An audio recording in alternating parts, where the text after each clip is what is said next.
Assalamualaikum warahmatullahi wabarakatuh. Nama saya Gilang. Yang saya ingin tanyakan Buya, simpel saja. Apa itu thariqah atau tarekat? Mohon penjelasannya Buya. Sekian, terima kasih. Assalamualaikum warahmatullahi wabarakatuh.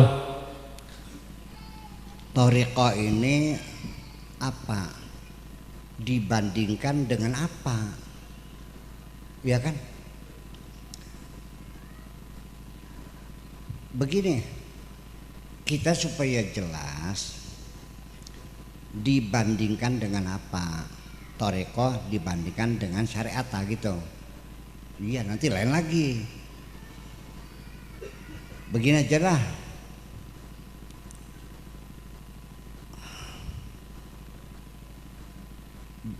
Thariqah itu bahasa Arab dari toroqo, kan? Thariqun ada yanya, thariqun kodanya fa'il, itu artinya jalan kecil. Kalau syari'un itu jalan besar. Kalau gang namanya nahjun, lebih kecil lagi namanya zangqa. Kalau yang jalannya di miring gini namanya zangko. Ada jalan yang kita kalau lewat harus miring ya. Di Jakarta tuh banyak tuh. Sehingga saya pikir ini kalau ada orang mati, ini kerandanya melewat kemana gitu. Itu. Nah, udah. Thariqah itu jalan kecil. Tetapi begitu thariqun jalan kecil, begitu thariqatun itu maknanya sudah berubah. Alamun, ya kan gitu, itu artinya orang yang pinter. Tapi kalau alamah, kalau alam itu Allah, itu alamul ghuyub. Tapi kalau alamah itu ulama besar, betul enggak?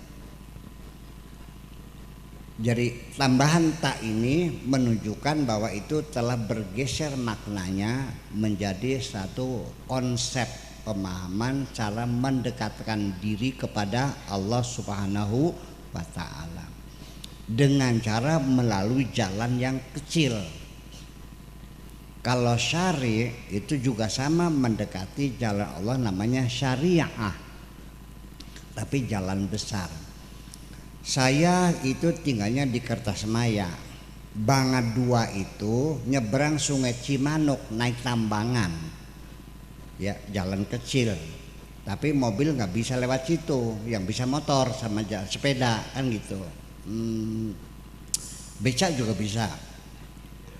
Tapi kalau saya pakai mobil itu harus lewat syariah, lewat Jatibarang, lewat Bangkalwa, muter sampai Tukdana, balik lagi.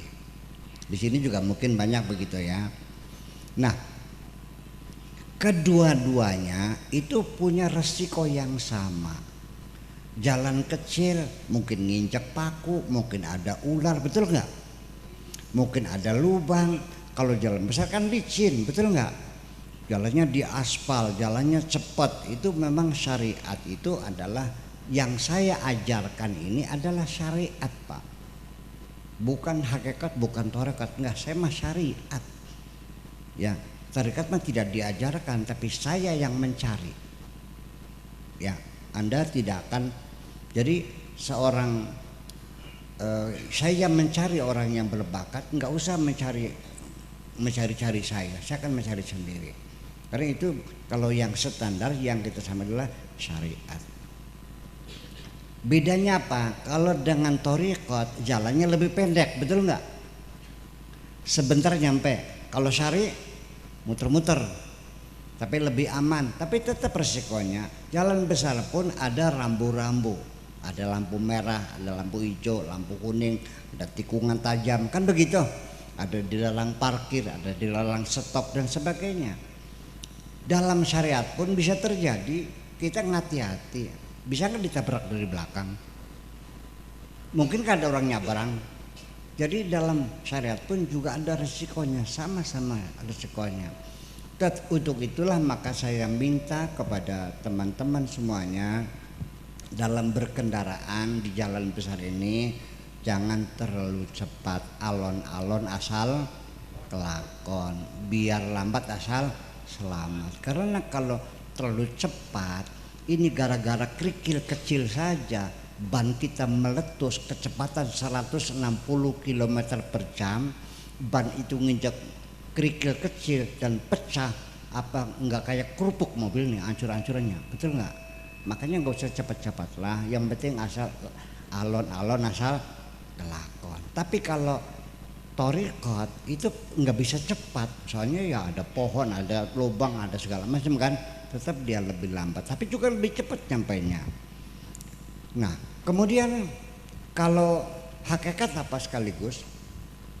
Hakikat itu adalah sudah tidak ada urusan jalan besar, jalan kecil. Dia lebih tahu jalan pintas yang lebih dekat lagi. Bahkan bisa-bisa sekejap mata sudah sampai tujuan karena dia sudah punya peta yang aslinya. Supaya paham maknanya, kenapa kita ribut bertengkar antara thoriqot, syariat, ma'rifat ini? Begini, umpamanya kalau kita ini bertamu, bapak-bapak bertamu kepada saya, ada yang ngerokok, tuh Pak Edi tahu ya, kayak lokomotif semuanya ngerokok semua. Bayangkan tamu 100 ngerokok semua, kayak apa tuh ruangan tuh? Ya, kadang-kadang ada ibu-ibu bawa anak kecil kencing lagi di situ, ya kan gitu. Mereka ngobrol keras-keras. Saya boleh nggak sebagai tuan rumah membuat aturan? Boleh. Apa yang saya buat aturan? Saya tulis di tembok, dilarang bicara keras-keras. 2, dilarang bawa anak kecil, dilarang merokok, boleh kan? Nah, ketika ini aturan saya, itu namanya syariat. Kepada semua tamu pun yang manapun itu harus mentaati peraturan saya, betul nggak? Nah, jadi kalau orang itu bersyariat, bagus, nggak salah. Ibu-ibu datang bawa anak kecil, tiba-tiba ada tulisnya, oh dilarang bawa anak kecil. Punten Pak Kiai, dibawa keluar dikasihkan sama kakaknya kan, tolong nggak boleh katanya. Ya udah, saya seneng nggak ada tamu yang begitu. Allah juga ridho kok kalau kita mentaati syariatnya, ya kan? Ada lagi Pak Edi datang tes kepu, Pak Kiai punten, saya juga senang karena dia menghormati syariat saya. Nah,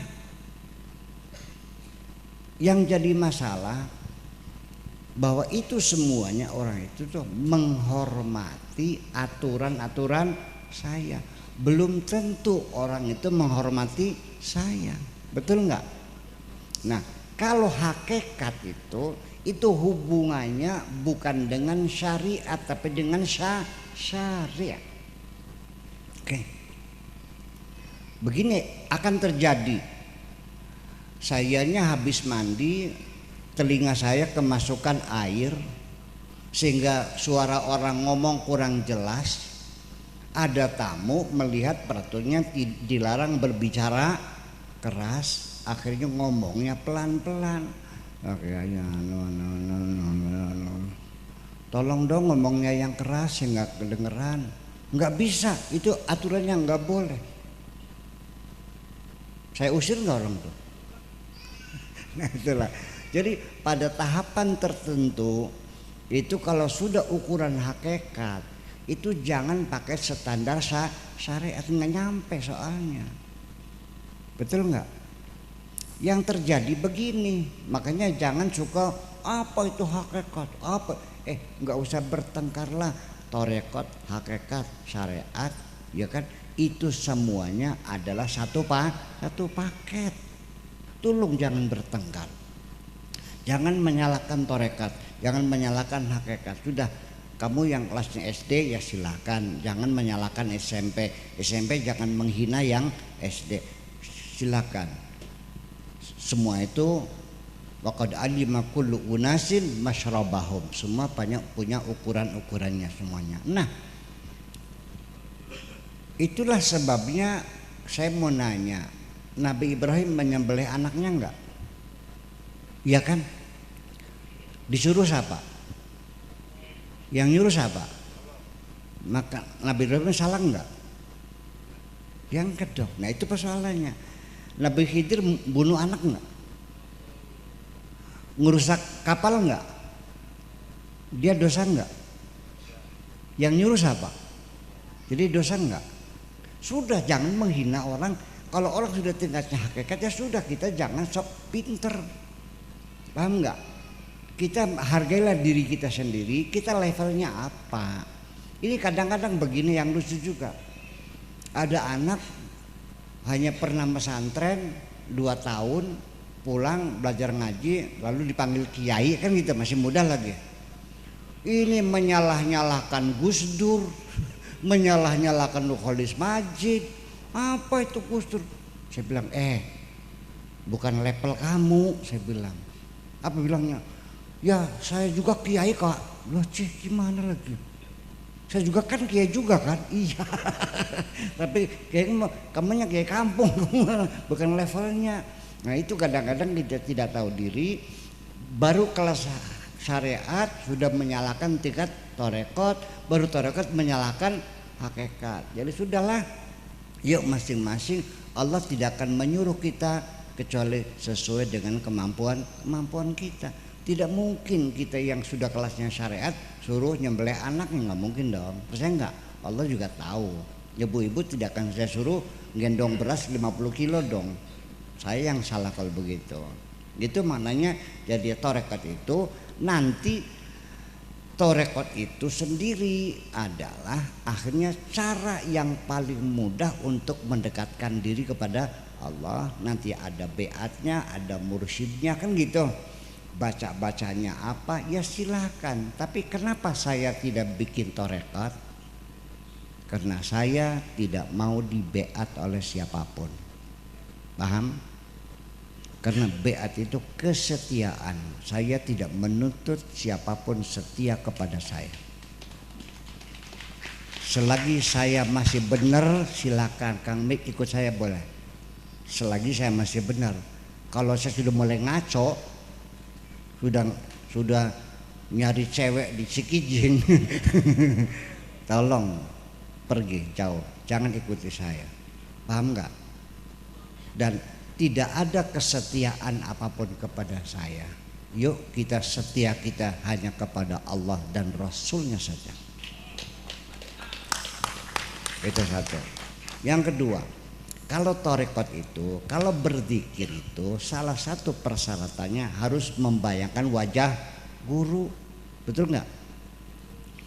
Saya minta langsung bayangkan saja wajah Allah. Walaysa wajah mursyidika bal wajah Allah. Aynama tuwallu wujuhakum fathamma wajh Allah. Kenapa? Saya khawatir iya membayangkan wajah guru kalau gurunya ganteng seperti saya. Kalau gurunya jelek gimana? Kayak Pak Edi jelek gitu. Kan mumet. Masya Allah Bu, saya ini kalau melihat wajah jelek nih mules seperti ini. Nah, kalau wajah yang cantik pusing kepala saya nih. Gitu. Jadi enak mules apa enak pusing? Ya enak pusing dong. Gitu. Nah itulah persoalannya. Jadi ya sudahlah, nggak usah mewajah wajah saya lagi. Jadi kita mah, yuk kita mah namanya saya mah paling juga ada orang mau ikut sama saya silakan ikut mangga. Tetapi persyaratan gini, apabila Anda sudah ikut saya sampai di tengah lautan, jangan pernah bertanya kepadaku mana tepiannya. Oke? Cari sendiri. Oleh karena itu selama kita dengan teman-teman kita hanya